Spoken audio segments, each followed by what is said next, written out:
Some of today's freak out might be because I was triggered by Kathy's video. You know, as if it was possible for somebody who doesn't have CPTSD to be triggered, right? Just because she talked about stuff that I haven't thought about in a very long time, and it brought back memories of being shamed, being outcasted, being looked on as less than because I was unable to control myself the same way that everybody else was. It's just, I always knew Kathy hated me, for one. I've said that for a long time. I have always known. She made it very clear to me when I was a child through her actions, through her words.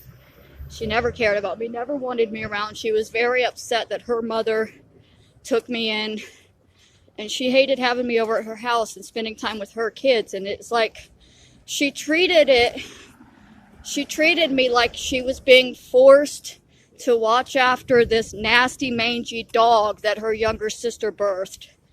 And it was just torture for her. Instead of treating me like I was her niece, who was being abused and who had mental health issues and who was just needing to be accepted by somebody, you know.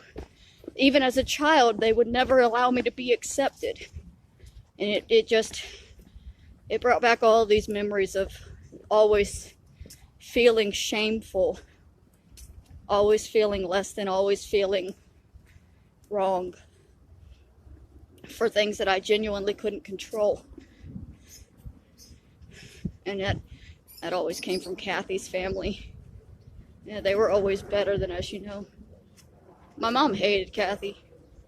I don't know what Kathy says about my mom or how they were at the end, but when she was married to my dad and we were growing up, she despised her older sister. Every word she said about Kathy was said with a vicious tongue. Oh, because Kathy was so perfect. Kathy had all these perfect children and her perfect house and her perfect husband.